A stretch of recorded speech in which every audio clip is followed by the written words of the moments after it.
हमारा जो 25वां क्वेश्चन था वो था नृत्यरत्न कोश के रचयिता। यहाँ तक हमने कर लिया था। तो नृत्यरत्न कोश के जो रचयिता थे वो थे महाराणा कुंभा। तो इसके बारे में हमने देखा था कि नृत्यरत्न कोश महाराणा कुंभा की रचना है। किसकी रचना है? महाराणा कुंभा की, यानी किसने ये रचना करी थी। यह संगीत राज ग्रंथ का एक भाग है। कौन से ग्रंथ का भाग है? संगीत राज। संगीत राज ग्रंथ है जिसका एक भाग यानी एक चैप्टर है। संगीत राज ग्रंथ के 5 भाग है। कितने भाग है? टोटल 5 भाग है, जिसमें से एक भाग कौन सा है? नृत्यरत्न कोश। ठीक है, इसका निर्माण महाराणा कुंभा ने करा था, मतलब इसको लिखा था। आगे चलता है। निम्नलिखित क्षेत्रों में से राणा सांगा ने किन क्षेत्रों को मालवा के मोहम्मद से जीता था? अब किन किन क्षेत्रों को मालवा के मोहम्मद से जीता था भाई? तो मालवा के मोहम्मद से विलास और रायसेल्स, सारंगपुर और जबलपुर, रणथंभ और 400, मंदसौर और उज्जैन, इनमें से कौन कौन से को जीता था? तो विलास और रायसेन, विलास और रायसेन नामक के स्थानों को इन्होंने जीता था। गागरोन का युद्ध हुआ था 1519 में। मोहम्मद खिलजी और राणा सांगा के मध्य हुआ था। किन किन के बीच में हुआ था? मोहम्मद खिलजी और राणा सांगा के मध्य। इस युद्ध में राणा सांगा की जीत हुई। इस जीत से गागरोन, भिलास, रायसेन, सारंगपुर, चंदेरी और रणथंभौर राणा सांगा के कब्जे में आ गए। किन किन के कब्जे में आ गए? राणा सांगा के कब्जे में ये सब आ गए। ये चर्चा हमने पहले भी कर ली है। राणा प्रताप के जिस सौतेले भाई को अकबर ने जहाजपुर की जहागीर प्रदान की थी वह था। अब जहाजपुर की जो जहागीर थी वो किसने किसको प्राप्त की थी और क्यों दी थी, क्या दी थी? तो देखते हैं। राणा प्रताप यानी कि महाराणा प्रताप, इसका भाई था जगमाल। तो उसके भाई जगमाल कौन था? ये सौतेला भाई था। किसका? महाराणा प्रताप का सौतेला भाई जगमाल था, जिसने अकबर से यानी कि अकबर ने उसको, किसको? जगमाल को जहाजपुर की जहागीर प्रदान की थी, मतलब यहाँ का राजा इसको बना दिया था। तो वो कौन था? तो कौन था? जगमाल था। कौन था? जगमाल। आगे चलते हैं। राव जोधा ने किस वर्ष मंडोर को विजित किया था, यानी कि मंडोर को जीता था? कब जीता था राव जोधा ने? जिसके बारे में देखते हैं। तो राव जोधा ने मंडोर राज्य की प्राचीन राजधानी, मंडोर मारवाड़ राज्य की प्राचीन राजधानी, मारवाड़ राज्य की प्राचीन राजधानी कौन सी है? मंडोर है। इसका पुराना नाम मंकोदर या मांडकपुर था। क्या था? मंकोदर या मांडकपुर था। 1459 में राव जोधा ने मंडोर को विजित किया था, यानी कि जीता था। कब जीता था? 1459 में। कब जीता था? 1459 में। 58 की जगह 59 कीजिए, 1459। ये आंसर गलत है इसमें, है ना? ठीक है, 1459 में जीता था। जोधपुर की स्थापना राव जोधा ने की थी। कब की थी? 1459 में राव जोधा ने जोधपुर की स्थापना करी थी। ठीक है, यानी कि टोटल मिला के हमसे जोधपुर की स्थापना पूछ रहा है ये। उस संस्था का नाम बताइए जिसका गठन स्वामी दयानंद सरस्वती ने उदयपुर में किया था। कौन सी संस्था थी जिसको स्वामी दयानंद सरस्वती ने स्थापित किया था और कहाँ पर किया था? उदयपुर में किया था। लेकिन कालांतर में अजमेर स्थापित हो गया। लेकिन समय के साथ ये कहाँ पर हो गई? अजमेर स्थापित हो गया, यानी कि इसका मुख्यालय कहाँ पर आ गया है? अजमेर आ गया। तो कौन सी थी? स्वामी दयानंद सरस्वती ने उदयपुर में। कहाँ पर? उदयपुर में। कब? 1883 ईस्वी में। परोपकारिणी सभा यानी कि परोपकारिणी सभा की स्थापना की थी। किसकी स्थापना की थी? परोपकारिणी सभा की स्थापना करी थी, यानी कि बी नंबर का क्वेश्चन। स्वामी दयानंद सरस्वती ने आर्य समाज की स्थापना मुंबई में 7 अप्रैल 1875 को की थी। और स्वामी दयानंद सरस्वती ने आर्य समाज की स्थापना भी करी थी। कहाँ पर की थी? मुंबई में की थी। कब की थी? 7 अप्रैल 1875 को की थी। आगे चलते नेक्स्ट क्वेश्चन 13 नंबर का। मारवाड़ के उस शासक का नाम बताइए जिसने मुगल बादशाह जहांगीर द्वारा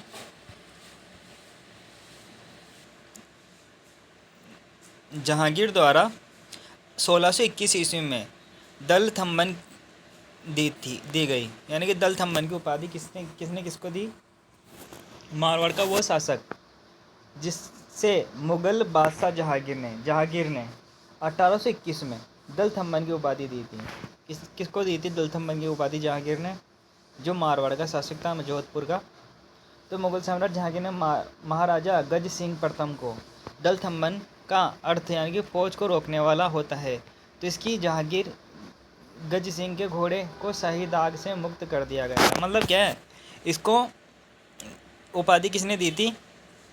जहांगीर ने दी थी। इसको किसको? महाराजा गज सिंह प्रथम को। महाराजा गज सिंह प्रथम यानी कि क्वेश्चन नंबर 1। तो इसको उपाधि दी थी। किसने दी थी? जहांगीर ने। और कौन सी उपाधि दी थी? दल थम्बन की उपाधि दी थी। आगे चलते हैं क्वेश्चन नंबर 31 पे। निम्न में से किन स्थान पर सवाई जयसिंह द्वारा वेधशाला नहीं बनवाई गई, मतलब वेधशाला सवाई जयसिंह ने बनवाई थी और कौन कौन से स्थानों पर बनाई थी वो देखते हैं पहले तो अपन, है ना। ठीक है, दिल्ली में बनाई थी, उज्जैन में बनाई थी, मथुरा में बनाई थी, ग्वालियर में बनाई थी, कौन कौन से स्थानों पर बनाई थी। तो इसके देखते हैं हम, डेफिनेशन देख लेते हैं। महाराजा सवाई जयसिंह द्वितीय द्वारा हिंदी खगोल शास्त्र के आधार पर, यानी कि हिंदी खगोल शास्त्र के आधार पर देश भर में 5 वेधशालाओं का निर्माण करा था। किसने करा था? जयसिंह द्वितीय ने। सवाई जयसिंह द्वितीय था ना, सवाई जयसिंह द्वितीय ने 5 वेधशालाओं का निर्माण करा था। कितनी वेधशालाओं का? 5 वेधशालाओं का। जो सवाई जयसिंह द्वितीय कहाँ के थे? ये जयपुर के थे। ठीक है, निर्माण करवाया था। ये वेधशालाएँ जयपुर में थी। कहाँ पर थी? पहले तो जयपुर में, फिर दिल्ली में, फिर उज्जैन में, फिर बनारस और फिर मथुरा में, यानी कि जयपुर, दिल्ली, उज्जैन, बनारस, मथुरा। ठीक है, इन स्थानों पर यहाँ पर 5 वेधशालाओं का निर्माण करवाया था। यानी कि जयपुर में ना 100 वेधशाला, वैसे ही बहुत सारी वेधशालाओं का निर्माण करवाया था सवाई जयसिंह ने, जिनमें से 5 वेधशालाएँ थी टोटल, जिनका निर्माण सवाई जयसिंह ने करवाया था। जो कहाँ कहाँ पर थी? जयपुर में, दिल्ली में, उज्जैन में, बनारस और मथुरा में स्थित थी। कछवाड़ राजवंश की प्रथम राजधानी कहाँ थे? अब जो कछवाड़ राजवंश थे, उन्होंने अपनी जो प्रथम राजधानी बनवाई थी, जहाँ पर प्रथम बार शासन किया था और वहाँ पर उसको राजधानी बनाया था, वो कौन सी थी? तो कछवाड़ राजवंश की जो प्रथम राजधानी थी वो थी जयपुर। कौन सी थी? जयपुर। कछवाड़ राजवंश की प्रथम राजधानी दौसा थी। कहाँ पर थी? जयपुर के पास पड़ता है दौसा। ठीक है, दौसा थी। कछवाड़ राजवंश के संस्थापक दूल्हे राय ने दौसा को अपनी राजधानी बनाया था। अब जो कछवाड़ राजवंश का जो संस्थापक था, यानी कछवाड़ राजवंश किसने स्थापित करा था? दूल्हे राय ने करा था। ठीक है, और दूल्हे राय से द से याद रख लेंगे हम ना, दौसा। ठीक है, द से दौसा, यानी कि दौसा को अपनी राजधानी बनाया था। किसने बनाया था? दूल्हे राय ने। ठीक है, कछवाड़ राजवंश की प्रथम राजधानी कौन सी थी? दौसा थी। कहाँ थी? दौसा, जो जयपुर के आसपास पड़ती है। ठीक है, आगे चलते हैं हम नेक्स्ट क्वेश्चन पे। राजपूतों की विदेशी उत्पत्ति का मत सर्वप्रथम किसके द्वारा प्राप्त हुआ था? अब जो कर्नल जेम्स टोड थे, उन्होंने कहा था कि राजपूत कहाँ से हुए हैं? विदेश से उत्पन्न हुए हैं, यानी कि विदेशी बताया है। राजपूतों को विदेशी किसने बताया? कर्नल जेम्स टोड ने। अब कर्नल जेम्स टोड ये तो अपने भारत का तो नहीं है, यानी कि कहाँ से आए? विदेश से आए। अब विदेश से आया है तो ये दूसरों को भी तो विदेशी बताएगा ना कि ये विदेशी है। ठीक है, राजपूतों की उत्पत्ति किससे बताइए? विदेशी से बताइए, यानी कि विदेश से राजपूत आया, ऐसा इसने कहा है कर्नल जेम्स टोड ने। तो कर्नल जेम्स टोड ने क्या किया? हमारे घर के पास में ही रहता है ये, और यहाँ से ये राजपूत आए हैं, ऐसा इसने बोला। ठीक है, सबने अलग अलग मत दिए हैं। राजपूती की उत्पत्ति का विदेशी मूल वाला सिद्धांत कर्नल जेम्स टोड ने प्रस्तुत किया। ठीक है, दशरथ शर्मा ने क्या कहा कि राजपूत क्या है? ब्राह्मण है, यानी कि ब्राह्मण वंशी हैं। ठीक है, ऐसे ऐसे बहुत सारों ने बताया है। ठीक है, कर्नल जेम्स टोड ने प्रस्तुत किया है। इसका मत था कि राजपूत कुषाण, शक और हूणों के वंश थे, यानी कि कुषाण शासक कनिष्क, शक, हूण के वंशज थे। कौन थे? राजपूत। पृथ्वीराज रासो में राजपूतों की अग्निकुंड से उत्पत्ति का सिद्धांत बताएंगे। पृथ्वीराज रासो है जो ग्रंथ है, जोधराज ने लिखा है, तो उसमें क्या है कि जयानक ने लिखा है। ठीक है, उसमें अग्निकुंड से उत्पत्ति का सिद्धांत उन्होंने बताया है। ठीक है, निम्नलिखित आगे देखते हैं। निम्नलिखित में से किसने 84 खंभों की छतरी का निर्माण किया? अब जो 84 खंभों की छतरी है, जो बूंदी राज्य में है। कहाँ पर है? बूंदी में। तो 84 खंभों की छतरी का निर्माण किसने कराया? तो देवा। ठीक है, देवा ने कराया। ठीक है, राजपूत की बूंदी में स्थित नामक 84 खंभों की छतरी का निर्माण 17वीं सदी में, कौन सी सदी में? 17वीं शताब्दी में राजा अनिरुद्ध सिंह ने करवाया था, देवा की स्मृति में, यानी कि देवा नाम की स्मृति में करवाया था। क्षत्रिय परिवार के लोगों के सम्मान में बनवाई गई थी। ठीक है, राजा अनिरुद्ध सिंह ने निर्माण करवाया था देवा की स्मृति में। आगे चलते हैं।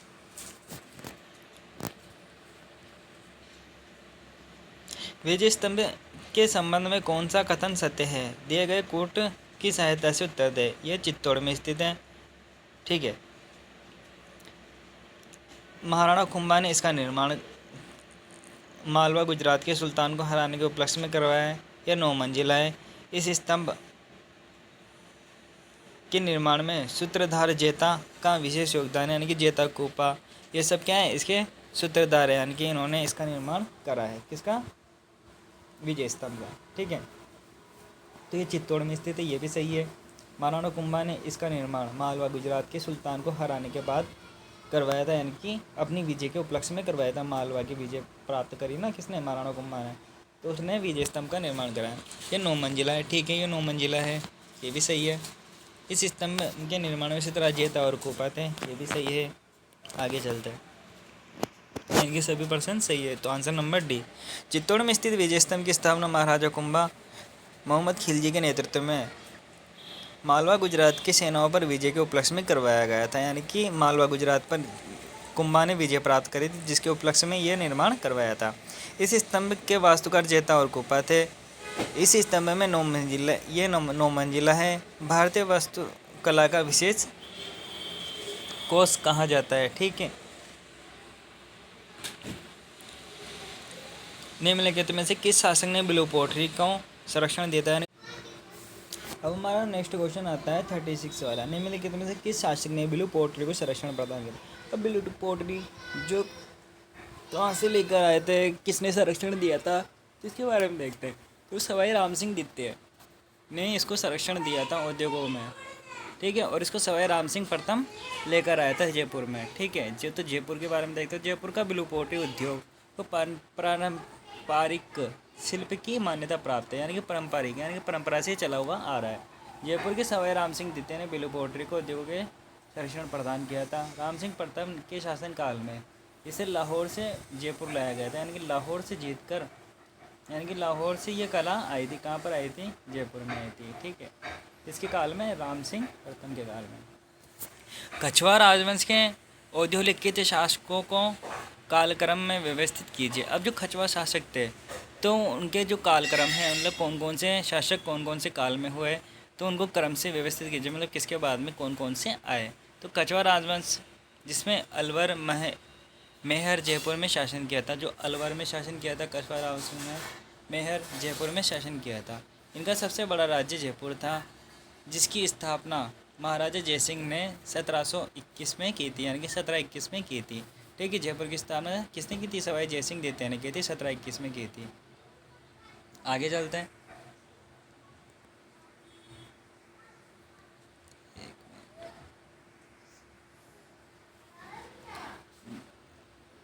जिसकी स्थापना जयपुर जयसिंह द्वितीय ने 1721 में की थी। कछवार राजवंश के उपयुक्त शासकों का शासनकाल इस क्रम में है। भगवंत दास आया सबसे पहला कछवार शासक, फिर भगवंत दास के बाद मान सिंह आया, फिर भाऊ सिंह आया, और फिर जयसिंह प्रथम आया, ठीक है। ट्रिपल बी और जय, ट्रिपल बी जय, भगवंत दास, फिर मान सिंह, फिर भाऊ सिंह। यानी कि भगवान को मानोगे तो भाव खाएंगे और जय बोलेंगे, क्या बोलेंगे, जय बोलेंगे। भगवान को मानोगे, भ से भगवान दास, भगवान को मानोगे तो मान सिंह, है ना, तो भाव खाएंगे भाव सिंह, और जय बोलेंगे, क्या बोलेंगे, जय बोलेंगे, क्या बोलेंगे, जय बोलेंगे। आगे चलते हैं क्वेश्चन नंबर 38 पर। खातौली युद्ध के विषय में निम्नलिखित में से कौन सा कथन असत्य है। अब जो खातौली का युद्ध हुआ, किस किस के बीच में, राणा सांगा और इब्राहिम लोदी के बीच में हुआ, तो इसके बारे में असत्य कथन, यानी कि झूठा वाला कथन कौन सा है, यानी कि ये चीज़ नहीं हुई खातौली के युद्ध में। तो यह युद्ध राणा सांगा और इब्राहिम लोदी के बीच में लड़ा गया, ये भी सही है। खातौली मेवाड़ एवं मारवाड़ सीमा पर स्थित सामरिक महत्व का स्थल था, ये गलत है, ठीक है। इस युद्ध में सांगा ने इब्राहिम लोदी के पुत्र को बंदी बना लिया था, ये भी सही है। महाराणा सांगा इस युद्ध में लंगड़ा हो गया था, ये भी सही है, यानी कि इसका एक पैर कट गया था। देखते हैं, खातौली का युद्ध राणा सांगा और इब्राहिम लोदी के मध्य लड़ा गया। किस किस के बीच में लिखा है, राणा सांगा और इब्राहिम लोदी के बीच में लड़ा गया। खातौली राजस्थान के आधुनिक लाखेरी में हरावर्ती की सीमा पर स्थित है, ठीक है। लखेरी की हरावर्ती सीमा पर स्थित है खातौली वर्तमान में, ठीक है। अब ये युद्ध कब हुआ था, 1517 में था, यानी कि 1517 में ये युद्ध हुआ था। इस युद्ध में महाराणा सांगा की विजय हुई थी। किसकी विजय हुई थी, महाराणा सांगा ने इब्राहिम लोदी को हरा दिया था इस युद्ध में, लेकिन उन्हें अपने एक हाथ गंवानी पड़ी, यानी कि एक हाथ तो गंवाना पड़ा, उसके साथ उनके एक पैर में भी तीर लगने से वे लंगड़े हो गए। क्या हो गए, लंगड़े हो गए। महाराणा सांगा ने इब्राहिम लोदी के पुत्र को बंदी बना लिया था। किसको बंदी बना लिया था, इब्राहिम लोदी के पुत्र को, और उसे दंड देकर फिर छोड़ दिया था, यानी कि उसको दंड दिया, 2-3 सोटे चिपका उसके, और इसको छोड़ दिया था। आगे चलते हैं, जैन विजय स्तंभ कहाँ पर स्थित है? अब जो जैनों का जो विजय स्तंभ है वो कहाँ पर स्थित है? तो जी चित्तौड़गढ़ में जैन विजय स्तंभ स्थित है। चित्तौड़गढ़ में स्थित जैन कीर्ति स्तंभ जैन धर्म के प्रथम तीर्थकर ऋषभ देव को समर्पित है। किसको? ऋषभ देव को, यानी कि जैन के जो प्रथम गुरु थे, प्रथम भगवान थे, कौन थे? ऋषभ देव। तो उनको समर्पित था कौन सा? जैन विजय स्तंभ, जो कहाँ पर है? चित्तौड़ में। इसका निर्माण 12वीं शताब्दी में किया गया था। कौन सी शताब्दी में? 12वीं शताब्दी में। भागेरवाल जैन व्यापारी जीजा शाह काटोड़ा ने करवाया था, यानी कि जीजा शाह काटोड़ा ने इसका निर्माण करवाया था। ठीक है, जैन व्यापारी था भागेरवाल का, तो उसने इसका निर्माण करवाया था चित्तौड़ में जैन विजय स्तंभ का। बिजोलिया अभिलेख के अनुसार सांबर झील का निर्माण चौहान वंश की किस शासक ने किया था? अब जो सांबर झील थी, सांबर जयपुर में है, ठीक है, उसका निर्माण किसने करवाया था? विग्रहराज प्रथम ने किया था, वासुदेव चौहान ने करवाया था, वागपति राज ने किया था, दुर्लभ राज प्रथम ने किया था। तो बिजोलिया लेख के अनुसार सांबर झील का निर्माण चौहान वंश के प्रथम शासक वासुदेव चौहान ने करवाया था। यह झील जयपुर, नागौर और अजमेर जिले में स्थित है। ठीक है, झील कहाँ पर है? जयपुर, नागौर और अजमेर जिले में स्थित है। बिजोलिया लेख के अनुसार, बिजोलिया अभिलेख के अनुसार सांबर झील का निर्माण किसने करवाया था? चौहान वंश के शासक वासुदेव चौहान ने करवाया था। ये झील जयपुर, नागौर, अजमेर जिले में स्थित है। कहाँ पर है? जयपुर, नागौर और अजमेर जिले में सांबर झील है, जिसका निर्माण वासुदेव चौहान ने करवाया था। अपने क्वेश्चन आया है 41 वाला कि डाबी के किसान आंदोलन, जो डाबी में जो किसान आंदोलन था, डाबी बूंदी वगैरह वाला, ठीक है, 1920 में हुआ था ये। तो इसमें झंडा गीत गाते हुए राजस्थान पुलिस की गोली से कौन शहीद हुआ था? यानी कि राजस्थान झंडा गीत गा रहा था, झंडा फहरा रहा था, तो इसको गोली लगा दी थी पुलिस ने। तो कौन था ये? तो रूपाजी धाकड़, ठीक है, रूपाजी धाकड़ और देवा गुजर, सॉरी नानक जी भील और देवा गुजर बूंदी के किसान आंदोलन में से थे, जो दोनों शहीद हुए थे। और नानक जी भील और देवा गुजर दोनों को क्या है? संपूर्ण नारियलों में जलाया गया था, यानी कि नारियलों को आधा नहीं किया गया था, बोले पूरे नारियल डालकर इनको जलाया गया था, नानक जी भील और देवा गुजर को। ठीक है, ये बूंदी किसान आंदोलन के क्रांतिकारी थे, नानक जी भील और देवा गुजर। तो देखते हैं इसकी डेफिनेशन। डाबी किसान आंदोलन के दौरान 2 अप्रैल 1923 को नानक जी भील झंडा फहराते हुए गीत गा रहे थे। उसी दौरान एक ब्रिटिश अधिकारी ने गोली मार दी। डाबी बूंदी जिले में स्थित है। ठीक है, बूंदी जिले से लगभग 20 से 30 किलोमीटर की दूरी पर डाबी जिला पड़ता है, डाबी क्षेत्र पड़ता है। निम्नलिखित में से कौन सा साक्ष्य हल्दी घाटी के युद्ध में महाराणा प्रताप को विजय मानता है? यानी कि किस चीज़ में कहा गया है कि महाराणा प्रताप हल्दी घाटी के युद्ध में जीते थे? तो देखते हैं, यह सभी प्रकाशन यानी कि राजप्रकाश में भी यह माना गया है कि हल्दी घाटी के युद्ध में जो अकबर और महाराणा प्रताप के बीच में हुआ था, उसमें राजप्रकाश जीता। ठीक है, राजप्रकाश में लिखा हुआ है कि राजप्रकाश ग्रंथ में लिखा हुआ है कि महाराणा प्रताप जीते थे। राज प्रशस्ति में लिखा हुआ है, जगदीश मंदिर प्रशस्ति में लिखा हुआ है महाराणा प्रताप विजय हुए थे। ठीक है, हल्दी घाटी युद्ध में महाराणा प्रताप की विजय हुई थी। इस विजय का उल्लेख सूरखंड का शिलालेख, जगदीश मंदिर उदयपुर के शिलालेख में, वैद्यनाथ मंदिर प्रशस्ति में, राज प्रशस्ति में, राज प्रकाश इत्यादि में प्राप्त होता है कि महाराणा प्रताप क्या हुए थे? जीते थे। महाराजा मानसिंह की मृत्यु कहाँ हुई थी? महाराजा मानसिंह थे जो जयपुर के थे, तो उनकी मृत्यु कहाँ पर हुई थी? राजा मानसिंह अकबर के 9 रत्नों में से शामिल थे, यानी कि अकबर के जो 9 रत्न थे उनमें से एक थे राजा मानसिंह जो जयपुर के थे। उन्हें अकबर के काबुल, बंगाल, बिहार का सूबेदार नियुक्त किया गया, यानी कि काबुल का, बिहार का, बंगाल का सूबेदार किसको नियुक्त किया गया था? मानसिंह को नियुक्त किया था। किसने किया था? अकबर ने किया था। ठीक है, इनकी स्वाभाविक मृत्यु एलिचपुर महाराष्ट्र में हुई थी, यानी कि इनकी मृत्यु कहाँ पर हुई थी? महाराष्ट्र में हुई थी, एलिचपुर नामक स्थान पर। ठीक है, आगे चलते हैं। निहाल चंद्र किसके दरबारी चित्रकार थे? यानी कि निहाल चंद्र सावंत सिंह के दरबारी चित्रकार थे, यानी कि निहाल चंद्र ने क्या बनाया था? मोनाली, ये चित्र बनाया था किसका? बनीठनी का। ठीक है, सावंत सिंह के दरबार में चित्रकार थे। निहाल चंद्र किसके दरबार में चित्रकार थे? निहाल चंद्र सावंत सिंह के दरबार में चित्रकार थे। ठीक है, निहाल चंद्र किशनगढ़ शैली के चित्रकार थे, यानी कौन सी शैली थी? किशनगढ़ शैली।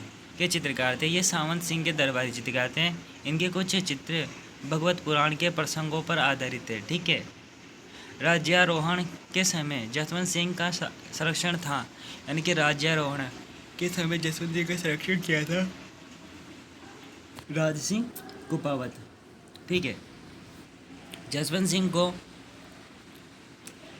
1638 में मुगल सम्राट शाहजहां ने खिलहुत, जड़ाऊ, जमधर एवं टीका दिया तथा 4000 जात एवं सवार का मनसब दिया, यानी कि इनको 4000 जात और सवार दिए, यानी कि सैनिक दिए, और खिलाऊ, जड़वर, जमधर, टीका आदि का उपाधि दी, मनसब दिए, और मारवाड़ का शासक स्वीकार किया, यानी कि इनको क्या करा, मारवाड़ का शासक स्वीकार किया।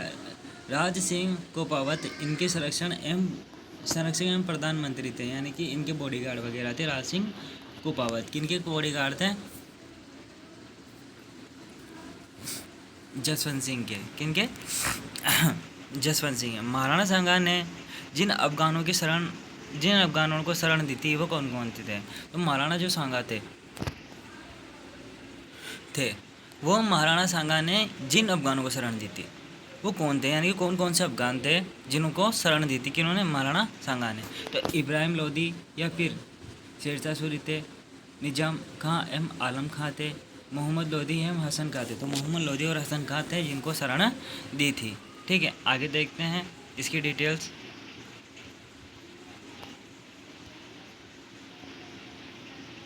पानीपत के प्रथम युद्ध में अफगान विजित हो गए थे, इसलिए अफगानों के नेता हसन खां मेवाती और मोहम्मद लोदी राणा सांगा की शरण में पहुंच गए थे। कौन कौन राणा सांगा की शरण में पहुंच गए थे? हसन खां मेवाती और मोहम्मद लोदी सांगा की शरण में पहुंच गए थे। राणा सांगा के सहयोग से राजपूत अफगान मोर्चा बाबर के विरुद्ध बनाई गई थी, बाबर से लड़ाई करी थी। फिर इनको शरण देकर, किनको शरण देकर? मोहम्मद लोदी और राणा सांगा को शरण देकर बाबर से लड़ाई करी थी महाराणा सांगा ने। महाराणा प्रताप के दरबारी विद्वान जिसने महोत्रमाला ग्रंथ की रचना की थी। महोत्रमाला ग्रंथ की रचना किसने की थी? कौन सा दरबारी था, विद्वान था? तो था चक्रपाणी मिश्र ने मोहम्मद माला नामक ग्रंथ की रचना करी थी। ठीक है, चक्रपाणी मिश्र ने।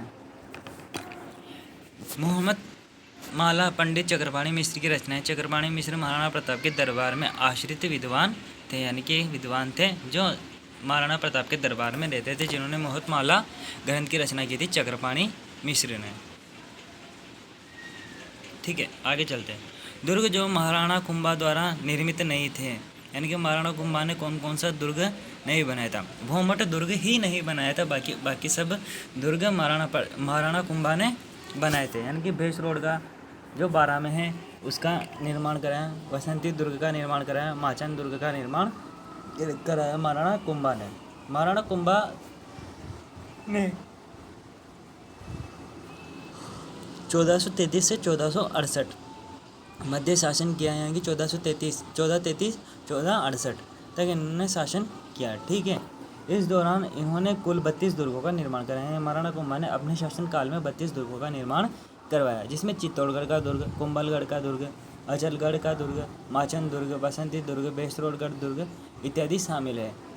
ठीक है, मोहम्मद दुर्ग इसमें नहीं शामिल है, यानी कि मोहम्मद का दुर्ग इसमें शामिल नहीं है जो 32 दुर्गों में। ठीक है, आगे चलते हैं।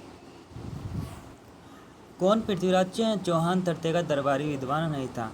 पृथ्वीराज चौहान तरते थे ना, तो उनका जो दरबारी विद्वान नहीं था वो कौन नहीं था? विद्यापति गौड़ थे। ठीक है, वागेश्वर जनार्दन थे, विश्वरूप थे, बल्कि सारंगधर विद्वान नहीं था। किसका? पृथ्वीराज चौहान तरते के दरबारी विद्वान नहीं था।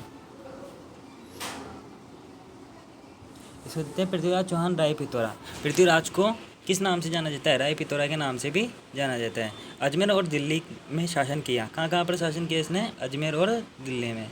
ठीक है, इसके दरबार में विद्यापति गौड़, वागेश्वर जनार्दन, जयनक, विश्वरूप और आशाधार आदि प्रमुख विद्वान थे। सारंगधर इसमें शामिल नहीं था। ठीक है,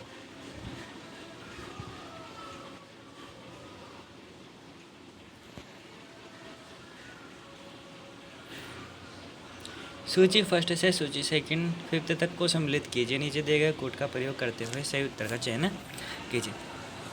ठीक है, बप्पा रावल कौन से वंश था? गुहिल वंश से था। ठीक है, विग्रहराज चतुर्थ चौहान वंश से था। जयचंद्र प्रतिहार हरिश्चंद्र प्रतिहार और जयचंद्र गढ़वाल। जयचंद्र गढ़वाल की पुत्री संयोगिता था ना, उससे विवाह किया था। किसने किया था? पृथ्वीराज धरते ने किया था। विग्रहराज चतुर्थ जो चौहान वंश था, ठीक है, यह अनोराज के बाद में आया था। ठीक है, विग्रहराज चतुर्थ ने ना विग्रहराज चतुर्थ को विशल देव रासो भी कहा। विशलपुर बांध का निर्माण भी करवाया था इसने। ठीक है, विग्रहराज चतुर्थ ने। हरिश्चंद्र प्रतिहार वंश था। ठीक है, बप्पा रावल का आप सभी जानते होंगे गोहिल वंश से था। बड़ा शक्तिशाली राजा था ये। ठीक है, आगे चलते। गोहिल वंश की स्थापना इसने करी थी, कुछ ऐसा माना जाता है बप्पा रावल ने। कानड़ देव का मुख्यमंत्री कौन था? अब कानड़ देव का जो मुख्यमंत्री था वो कौन था? कानड़ देव चौहान जालोट के शासक थे। कहाँ के शासक थे? जालोट के शासक। ये दिल्ली के शासक अलाउद्दीन खिलजी के समकालीन थे। किसके शासक थे? समकालीन थे। अलाउद्दीन खिलजी जब शासन कर रहा था दिल्ली में, तो उसके काल में ही ये कानड़ देव चौहान जालोट पर शासन कर रहे थे राजस्थान में। ठीक है, इसके मुख्यमंत्री जेता देवड़ा थे, यानी कि जेता देवड़ा किसके मुख्यमंत्री थे? कानड़ देव चौहान के मुख्यमंत्री थे। ठीक है, तब ना हमारा जेता देवड़ा इसके मुख्यमंत्री थे। ये हमारा आंसर हो गया। आगे चलते हैं। निम्न में से कौन सा शासक रोहिलादी नामक से जानते थे? रोहिलादी शासक किसको जाना जाता है? हरिश्चंद्र को। हरिश्चंद्र को क्या कहा जाता है? रोहिलादी शासक कहा जाता है। गुर्जर प्रतिहार शासक हरिश्चंद्र को लोहिलादी के नाम से भी जाना जाता है। जोधपुर और घटियाल के लेखों में इसका उल्लेख मिलता है, यानी कि जोधपुर और घटियाल के जो लेख हैं, अभिलेख वगैरह लिखे हुए हैं, तो उनमें इसकी जानकारी मिलती है रोहिलादी, जो हरिश्चंद्र के नाम से जाना जाता है। उस स्थान को चिन्हित कीजिए जो किसी भी प्रकार से तेजाजी से संबंधित नहीं है, यानी कि तेजाजी का संबंध कौन कौन से स्थान से नहीं है। तो इसमें पिचियाक का संबंध तेजाजी से नहीं है। जल के पर्वतसर में तेजाजी का मेला लगता है, पशु मेला लगता है। खड़नाल नागौर है ना, सुरसुरा अजमेर, तो यहाँ सभी पे क्या है? तेजाजी के स्थान है। बल्कि अपने यहाँ पर बूंदी में भी बना हुआ है। ठीक है, देई नैनवा में, ठीक है, नैनवा में मेला लगता है तेजाजी का। तेजाजी महाराज एक प्रसिद्ध सिद्ध पुरुष थे। इनका जन्म राजस्थान के नागौर जिले में हुआ था। ना कि कहाँ पर हुआ था? नागौर जिले में तेजाजी का जन्म हुआ था। ये राजस्थान के 6 चमत्कारी सिद्धों में से होते हैं। इनका मुख्यमंत्री खड़नाल नागौर में है। तेजाजी से संबंधित प्रमुख सुरसुरा, खड़नाल, पनेर, बियोद, परबसर इत्यादि है। इसमें पिचियाक शामिल नहीं है, यानी कि पिचियाक का यहाँ पर का तेजाजी का स्थान नहीं है। राजवंश जो अलाउद्दीन खिलजी के आक्रमण के समय देवगिरी पर शासन कर रहा था वह था, यानी कि अलाउद्दीन खिलजी जब दिल्ली पर शासन कर रहा था तो उस समय देवगिरी पर शासन करने वाला कौन सा शासक था? तो उस समय यादव वंश ने शासन किया था देवगिरी पर। अलाउद्दीन खिलजी शासन काल में देवगिरी का शासक यादव वंश के रामचंद्र थे, यानी कि रामचंद्र जो यादव वंश के थे वो यहाँ पर शासन कर रहे थे देवगिरी पर। रामचंद्र यादव यानी कि श्री कृष्ण के पुत्र थे। श्री कृष्ण के पुत्र बताए जाते हैं। 1296 ईस्वी में अलाउद्दीन खिलजी ने देवगिरी पर आक्रमण किया। कहाँ पर आक्रमण किया? 1296 में देवगिरी पर आक्रमण किया था। राणा कुंभा की हत्या हुई। राणा कुंभा की हत्या यानी कि कहाँ पर हुई थी? महाराणा कुंभा की हत्या कुंभलगढ़ में हुई थी। कहाँ पर हुई थी? कुंभलगढ़ में। ठीक है, महाराणा कुंभा भारतीय इतिहास का एक महानतम शासक था। ये मेवाड़ के शासक थे। इन्होंने 32 दुर्गों का निर्माण करवाया था। ठीक है, इनका शासनकाल 1433 ईस्वी से 1468 ईस्वी तक रहा। माना जाता है कि राणा कुंभा के पुत्र उदयकरण महाराणा कुंभा का जो पुत्र था उदयकरण, उसने कुंभलगढ़ दुर्ग में षड्यंत्र रचाकर अपने पिता की हत्या कर दी थी। कब की थी? 1468 में। कब कर दी? 1468 में। षड्यंत्र कुंभलगढ़ के दुर्ग में रचा गया था। ठीक है, आगे चलते हैं। इनके पुत्र का क्या नाम था? उदयकरण सिंह। क्या नाम था? उदयकरण सिंह। कुंभा उदय हो गया। महाराणा जगत सिंह द्वारा 17वीं शताब्दी में निर्मित जग निवास को किस होटल में परिचित किया गया है? जग निवास को जग होटल लेक पैलेस के नाम से, गार्डन पैलेस, लेक पैलेस के नाम से जाना जाता है, ठीक है। यानी कि होटल लेक पैलेस में परिवर्तित कर दिया गया था। देखते हैं इसका आंसर क्या आता है। 56। जग निवास राजस्थान के उदयपुर में स्थित है। इसका निर्माण महाराजा जगत सिंह द्वितीय ने करवाया था। वर्तमान में से लेक पैलेस यानी कि होटल में परिवर्तित कर दिया गया है, ठीक है। 17वीं शताब्दी में इसका निर्माण हुआ था जग निवास का, ठीक है। राजस्थान के उदयपुर में है और इसको अभी महाराणा जगत सिंह ने निर्माण करवाया था द्वितीय ने, और इसमें होटल लेक पैलेस में परिवर्तित कर दिया गया है वर्तमान में इसको, ठीक है। आगे चलते हैं। निम्नलिखित में से कौन सा शासक जिसने राजस्थान के गलीचे बनाने में पहल की थी, यानी कि गलीचे बनाने की शुरुआत किसने करी थी राजस्थान में? तो गलीचे सर्वाधिक अजमेर में बनाए जाते हैं। राजस्थान के गलीचे बनाने की शुरुआत 17वीं शताब्दी में आमेर के शासक मानसिंह प्रथम ने की थी। आमेर यानी कि जयपुर का जो शासक था उसने, मानसिंह प्रथम, उसने इसकी शुरुआत की थी। किसकी शुरुआत की थी? आमेर के शासक मानसिंह ने गलीचे बनाने की शुरुआत की थी। इन्होंने ही जयपुर में कलात्मक मीनाकारी भी शुरू की थी, यानी कि मीनाकारी की शुरुआत भी किन्होंने की थी? अमर सिंह प्रथम ने ही की थी। कहाँ पर की थी? जयपुर में की थी, ठीक है। आगे चलते हैं। मेवाड़ के महाराणा भूपा किस वंश से राजस्थान के महाराजा प्रमुख बने? मेवाड़ के महाराणा भूपा 1948 में राजस्थान के महाराजा प्रमुख बने। 28 जुलाई 1921 को ये मेवाड़ का शासक बने। इन्होंने भीलवाड़ा में भोपालगंज मंडी स्थापित करवाई। मेवाड़ के महाराणा भूपा किस वंश में राजस्थान के महाराजा बने? कब बने थे? महाराजा 1948 में बने। कब बने? 1948 में। मेवाड़ के महाराणा भूपा 1948 में राजस्थान के महाराजा प्रमुख बने। 28 जुलाई 1921 को ये मेवाड़ का शासक बने थे।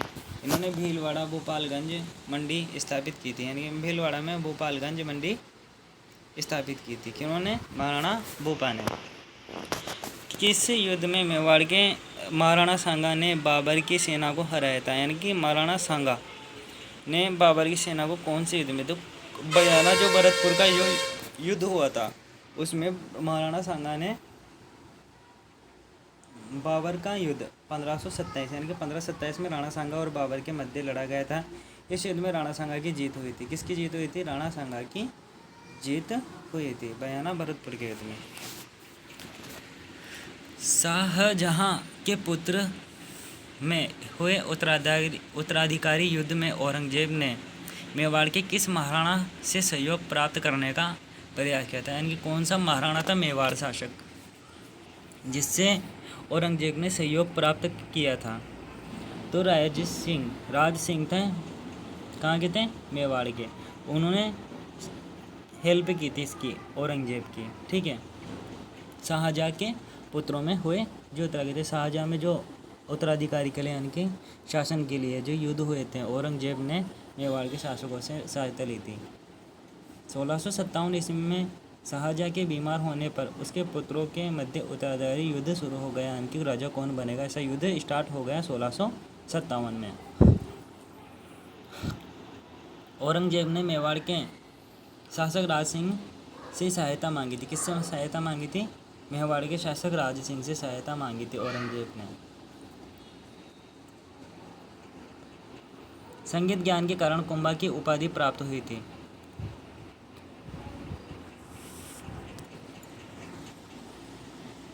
अभिनव भट्टाचार्य, यानी कि संगीत ज्ञान के कारण महाराणा कुंभा को क्या कहा जाता है? अभिनव भट्टाचार्य। महाराणा कुंभा कुशल संगीतकार थे। इन्होंने संगीत पर आधारित पुस्तकों की रचना की थी। संगीत ज्ञान के कारण इन्हें संगीत राज पुस्तक में अभिनव भट्टाचार्य वीणावादक प्रणेता की उपाधि प्रदान की गई थी। अभिनव भट्टाचार्य तथा वीणावादक प्रणेता की उपाधि किनको दी गई थी? महाराणा कुंभा को दी गई थी।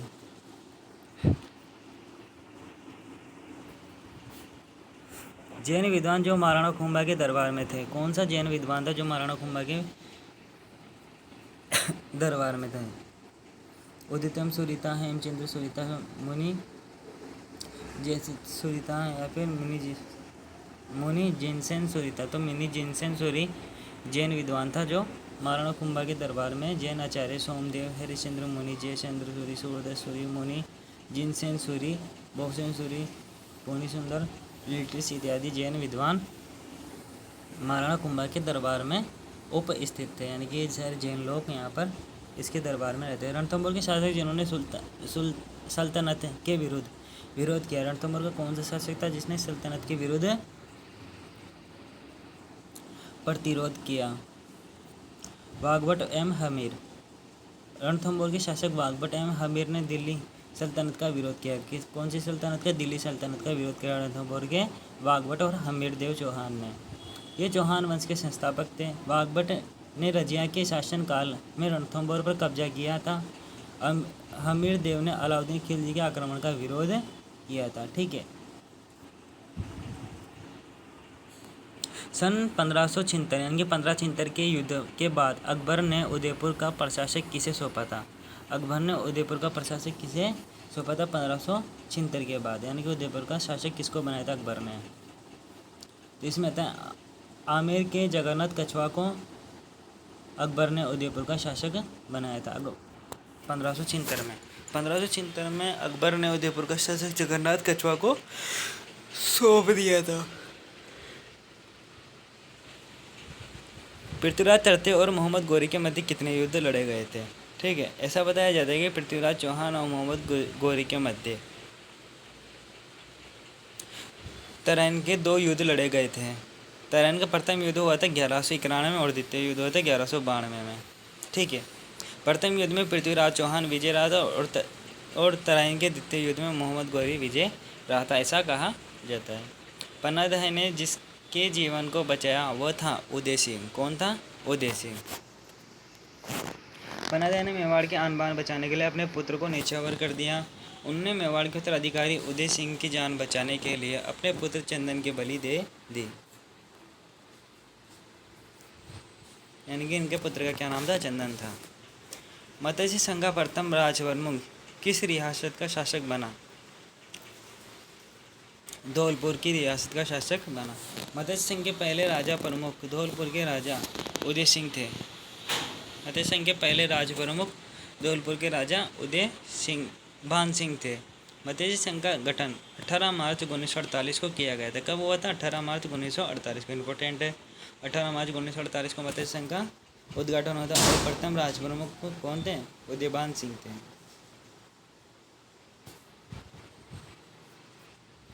निम्नलिखित में से कौन सा राज्य था जिसने कभी भी मुगलों के विरुद्ध मेवाड़ के महाराणा प्रताप से संधि नहीं की थी?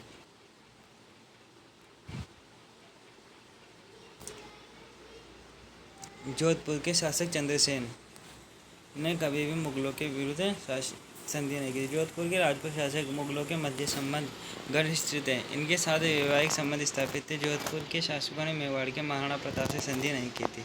मेवाड़ के महाराणा प्रताप से संधि नहीं की थी। प्रतिहार शासक जिसने सर्वप्रथम जालौर को अपनी राजधानी बनाया था, तो जालौर को सर्वप्रथम राजधानी किसने बनाया था? नागभट्ट प्रथम ने। ठीक है। नागभट्ट प्रथम, ये वाला प्रश्न कई बार परीक्षा में पूछा जाता है। प्रतिहार शासक जिसने सर्वप्रथम जालौर और को अपनी राजधानी बनाया था वह था नागभट्ट प्रथम। प्रतिहार शासक नागभट्ट प्रथम ने जालौर को अपनी राजधानी बनाया था। इसका शासनकाल 730 ईस्वी से 760 ईस्वी तक था। इसे प्रतिहार वंश का संस्थापक कहा जाता है। किसका संस्थापक कहा जाता है? प्रतिहार वंश का संस्थापक नागभट्ट प्रथम को कहा जाता है। प्रथम खिलजी सुल्तान जिसने रणथंभौर दुर्ग पर आक्रमण किया था, कौन था? तो हमीर देव के शासनकाल में 12 मार्च 1291 को जलालुद्दीन खिलजी ने रणथंभौर दुर्ग पर आक्रमण किया था। किसने किया था? जलालुद्दीन खिलजी ने। किंतु उसे सफलता नहीं मिली, यानी कि सफल नहीं हुआ जलालुद्दीन खिलजी। 1300 ईस्वी में नुसरत खां के नेतृत्व में रणथंभौर पर आक्रमण करने के लिए अलाउद्दीन खिलजी ने सेना भेजी। ठीक है। आगे के प्रश्न फिर बाद में करते हैं।